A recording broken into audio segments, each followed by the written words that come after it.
ఇక తదుపరి మన డిప్యూటీ సీఎం గారు మన రాష్ట్రం నలుమూలలకి పయనించడం మాత్రమే కాకుండా ప్రజల మనసు లోతుల్లోకి వెళ్ళి కష్ట సుఖాలని తెలుసుకున్న నాయకుడు, పవర్లో ఉన్న పవర్, మన deputy CM of Andhra Pradesh Pawan Kalyan గారిని మాట్లాడవలసిందిగా రిక్వెస్ట్ చేస్తున్నాము. గౌరవ ముఖ్యమంత్రి వర్యులు శ్రీ నారా చంద్రబాబు నాయుడు గారికి హృదయపూర్వక నమస్కారం. ఈ కార్యక్రమానికి విచ్చేసిన మంత్రివర్గ సభ్యులైన గౌరవ మంత్రివర్గ మరియు సభ్యులైన నారా లోకేష్ గారికి, నాదెండ్ల మనోహర్ గారికి, పొంగూరు నారాయణ గారికి, శ్రీమతి సవిత గారికి, శ్రీ టీజీ భరత్ గారికి, గౌరవ బీజేపీ రాష్ట్ర అధ్యక్షులు పివిఎన్ మాధవ్ గారికి పేరు పేరున హృదయపూర్వక నమస్కారం.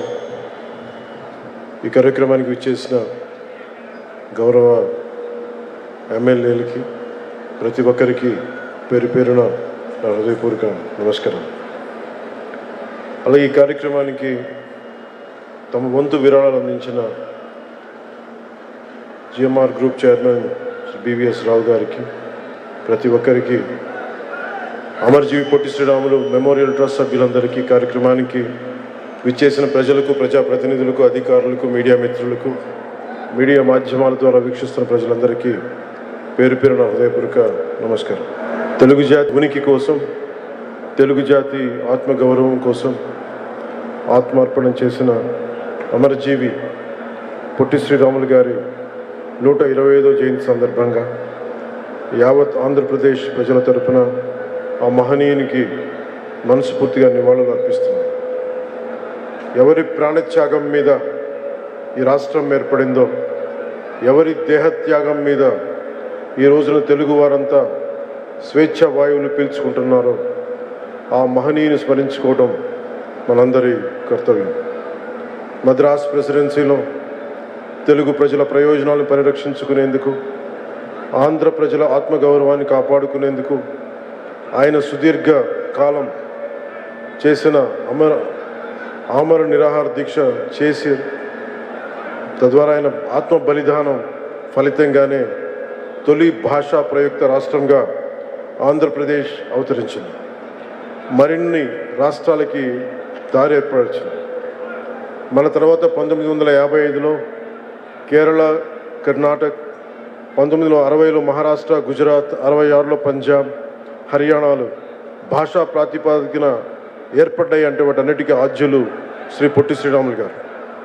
అలాంటి మహనీయుని చరిత్రను భవిష్యత్ తరాలు స్మరించుకునే విధంగా ఆంధ్రుల రాజధాని అమరావతిలో అమరజీవి పొట్టి శ్రీరాములు మెమోరియల్ ట్రస్ట్కి గౌరవ ముఖ్యమంత్రి శ్రీ నారా చంద్రబాబు నాయుడు గారి నాయకత్వంలోని కూటమి ప్రభుత్వం 6.8 ఎకరాల భూమిని కేటాయించగా, వారు 58 రోజుల ఆమరణ నిరాహార దీక్ష గుర్తుగా 58 అడుగుల విగ్రహం ఏర్పాటు చేయడం మనందరికీ చాలా ఆనందాన్ని ఇచ్చే అంశం.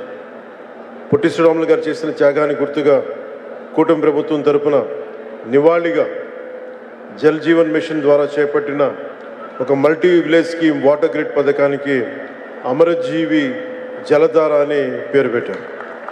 దేశంలోని గ్రామీణ ప్రాంత ప్రజలు ఒక్కొక్కరు రోజుకి 55 లీటర్ల స్వచ్ఛమైన తాగునీరు అందించాలన్న గౌరవ ప్రధాని శ్రీ నరేంద్ర మోదీ గారి స్ఫూర్తితో రాష్ట్రంలో కూడా ఈ పథకాన్ని పగడ్బందీగా అమలు చేస్తున్నాం. ఆయన మన పొట్టి శ్రీరాములు గారి ఆత్మ బలిదానంతో ఏర్పడిన ఆంధ్రప్రదేశ్ గడ్డపై నీరు తాగిన ప్రతిసారి ప్రతి ఒక్కరూ అమరజీవి త్యాగాన్ని గుర్తు చేసుకోవాలి, ప్రతి ఆంధ్రుడు ఆయన త్యాగాన్ని స్మరించుకోవాలి. ఆ ఉద్దేశంతో ఆయన వారి పేరు పెట్టడం జరిగింది జల్ జీవన్ మిషన్కి. కూటమి ప్రభుత్వం జల్ జీవన్ మిషన్ నిధులతో అమరజీవి జలధార పథకం ద్వారా 5 జిల్లాల పరిధిలో 7,910 కోట్లు ఖర్చు చేసి 5 మెగావాట్ గ్రిడ్ ప్రాజెక్టులకి శ్రీకారం చుట్టింది. వచ్చే 30 ఏళ్లలో 1,21,00,000 మంది దాహాన్ని తీర్చాలని లక్ష్యంగా పెట్టుకున్నాం.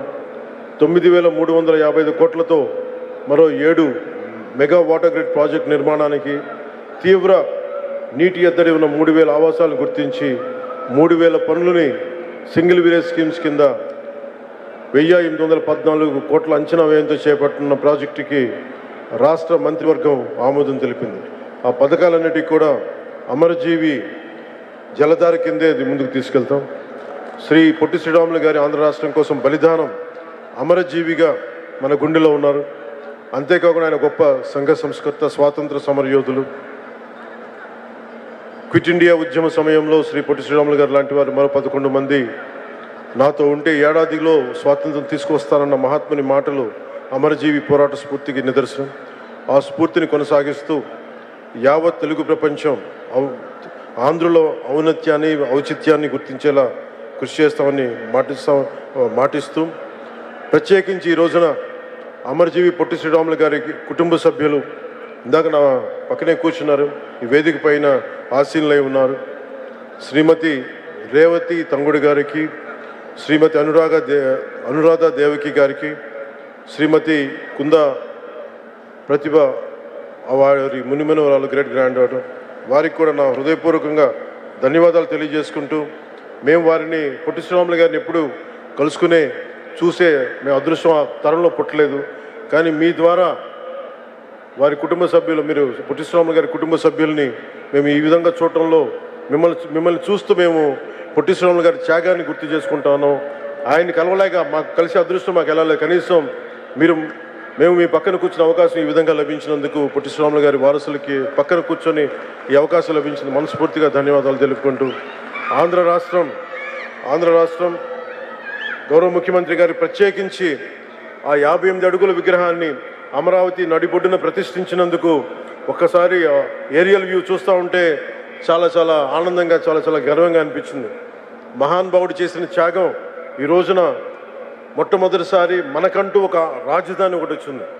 అటు ఇటు దాని నడిబొడ్డున ఈ రోజున వారి 58 అడుగుల విగ్రహాన్ని స్థాపించడం మనస్ఫూర్తిగా ముందుకు తీసుకెళ్లినందుకు నారా చంద్రబాబు నాయుడు గారికి, ఆంధ్రప్రదేశ్ ప్రజలందరి తరపున వారికి నా ధన్యవాదాలు తెలుపుకుంటూ, వారి స్ఫూర్తిని మరింత ముందుకు తీసుకెళ్లిన నారా లోకేష్ గారికి మనస్ఫూర్తిగా నా కృతజ్ఞతలు తెలియజేసుకుంటూ సెలవు తీసుకున్నాను. జై ఆంధ్ర, జై హింద్.